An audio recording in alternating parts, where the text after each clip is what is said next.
So I got this dope theory about Thor Love and Thunder. Let's talk about it. Rapper Geek. Welcome back to the Rapper Geek podcast. They call me Young Prof. And if you're watching this on YouTube, please be sure to like the video, subscribe to the video, and leave your best Thor Love and Thunder theories in the comments below. And I'll be sure to respond. As we all know, Thor Love and Thunder is coming out in 2021. I think it's November 2021. I'm not sure. Let's look it up real quick. But I was watching Infinity War because I watched Marvel movies like all the fucking time. But actually I hadn't watched any Marvel movies in a while. But so I was watching, November 5th, 2021. Looks like that's when Thor Love and Thunder is coming out. So Thor Love and Thunder. Like I said, I have a theory. So, all right. Now, we all know how Avengers Infinity War played out, obviously, right? We all should know how Avengers Endgame played out. With the death of Thanos, unfortunately, I love Thanos. I'm a Thanos fan, not even gonna lie. But with the definitive death of Thanos and the definitive death of the 2014 version of Thanos' army, right? And of course, we got the definitive death of both versions of Thanos, the current timeline Thanos, thanks to my boy Thor, who's my favorite hero character. And and of course the 2014 Thanos, who was snapped away by Tony Stark. So my theory is about how the villain gets created in Thor Love and Thunder. And we're gonna find out if this is actually true or not. So it's being said that Gore the God Butcher is supposed to be the villain of Thor Love and Thunder, right? So if maybe he is going to be in this movie and he is going to be the villain of Thor Love and Thunder, then I have a theory on how he actually gets created, or how he actually becomes the villain. So, and I'm not all the way familiar with his comic book backstory, so I'm not going to be completely accurate. So, my fellow comic book nerds that are more knowledgeable than I am, feel free to correct me in the comments. So, Gore the God Butcher, I believe his entire race was wiped out. I'm not sure by who, but his race believed in praying to the gods, right? Of course, the Asgardian gods. They say they're not gods, but Asgardian gods, right? And so his people gets wiped out, and I believe that includes his wife and child. And I forgot who he battles, but he battles somebody. He sees two gods battling, right, on his near home planet or near his home planet, or the remains of his home planet or something like that. But he sees these two gods battling, and he decides to kill them, right? I'm not sure if he kills one and the other killed, and I'm not sure how that works, but the gods ended up dead. He kills at least one of them. After that point, he decides to make it his mission to kill all gods, right? So we've seen Hela, who actually had the powers of Gore the God Butcher, right? So, and we can theorize about that all day. But so here is my theory on how Gore the God Butcher becomes the villain of Thor Love and Thunder. All right, so let's go back to Avengers Endgame, right? Tony Stark, he snapped away the 2014 version of Thanos and his army, right? So they're gone. The 2018 version of Thanos, because remember, he was killed 3 weeks after the events of Infinity War, so that would still be 2018. So Thanos, the 2018 version, was killed by Thor. So that leaves out who? The rest of Thanos' army. So see, it was never made clear what exactly happened to the rest of his army. We got to see the 2014 version of his full entire fleet, his full army, right? And we can also debate if what's his name? Ronan the Accuser. Of course, he was working for Thanos, so it can be debated whether or not Ronan was a part of that, or since Thanos's army from 2014 was destroyed, what did that do for the 2014 version of, why do I keep drawing a blank? Ronan in that timeline. But anyway, that's beside the point. So the rest of Thanos' army from 2018, what exactly happened to them, right? I mean, of course, we never got to see the full extent of his army. We just got to see some Outriders in Wakanda, right? But they were on those pyramid pods, basically, that came off of the big ring ship, right? Or the flying donut, as Tony Stark put it. So that's all we saw of the 2018 version of Thanos' army. So what exactly happened to them? Of course, they were on Sanctuary 2, obviously, when Thanos attacked Thor and the Asgardian ship, right? So after that, the next time we see the ship, Thanos takes Gamora onto the ship, of course, and he tortures Nebula, and from there he goes straight to Vormir.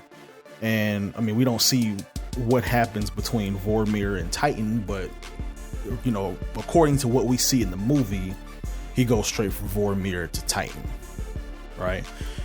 From Titan, he goes straight to Wakanda, gets the Mind Stone, completes the gauntlet, does the snap. From there, he goes directly to the farm on Titan 2, right? Where he stays for the next 3 weeks before the Avengers come and kill him, right? So, again, what happened to his army? Again, we didn't see him on the ship until the last time we saw him on the ship is when him and Gamora left. The last time we saw the ship, period, was when Nebula escaped. That was the last time we ever saw any scenes on that ship or of that ship, right? So what happened to the 2018 version of Thanos' army? Now, I know I keep asking that, but so this is where I believe Gore the God Butcher, or who would become Gore the God Butcher, was on that ship. Maybe he was a prisoner. Mind you, that was a huge ship. This was Thanos' home, right? I mean, he housed an entire army on this ship. So this was a massive fucking ship, right? So I honestly believe that Gore the God Butcher, or who would become Gore the God Butcher, was possibly a prisoner on that ship, right? So what does that have to do with Thor? Now, and this is just speculating. Of course, we don't necessarily know. I could go back and listen to some, voiceover tracks from the directors and stuff on the movie, but what exactly happened after Thor received Stormbreaker, right? Because if you think about it, there was obviously, he didn't get Stormbreaker and then immediately teleport to Earth, right? Him and Rocket had to figure out, where to go. They had to have.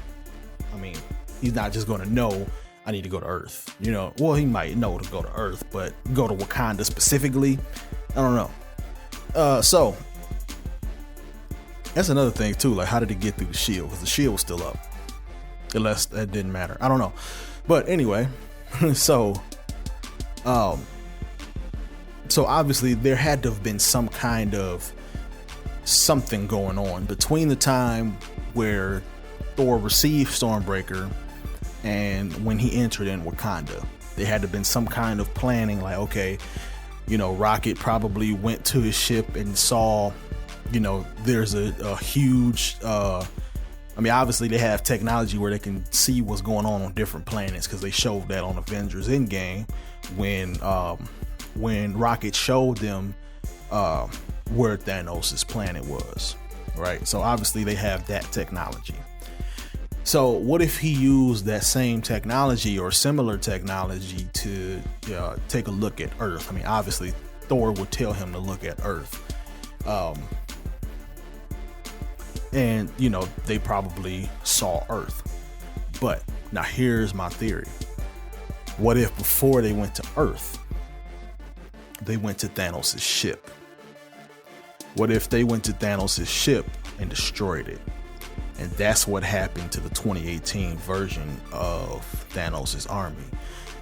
What if Thor went back to Sanctuary 2, destroyed it,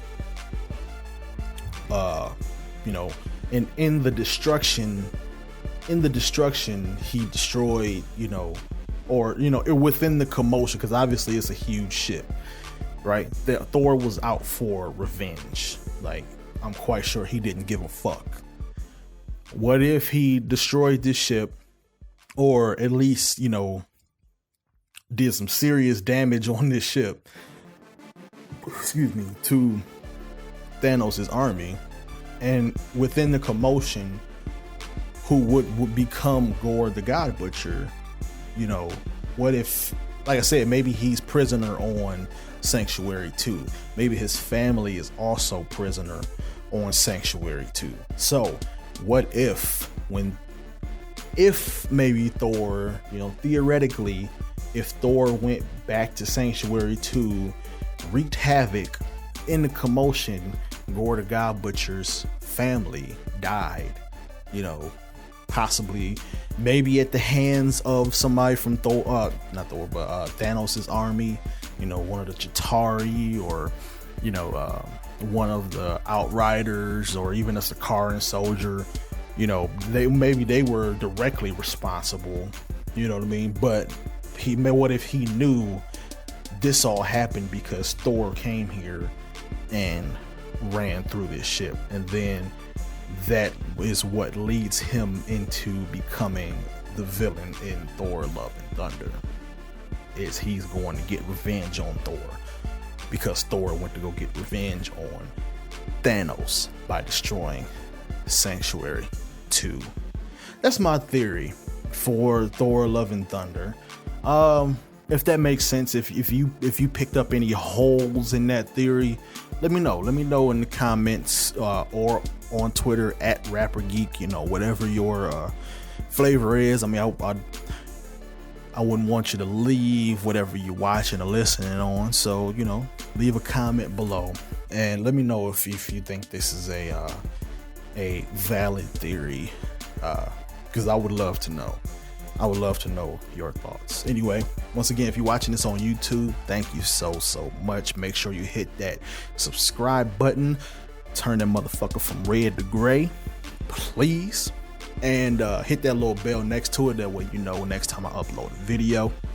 And like this video or dislike it. If you think it's just stupid and I look stupid, then give it a dislike. That's cool. I got thick skin. I can take it.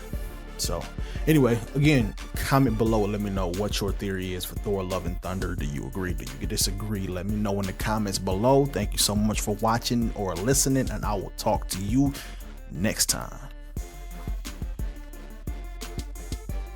This seems like a really good time to tell you to head on over to rappergeekstore.com. That's rappergeekstore.com and pick up all your Rapper Geek merch. We got shirts from, of course, the original Rapper Geek logo to Respect Her Curves for all my curvy women out there.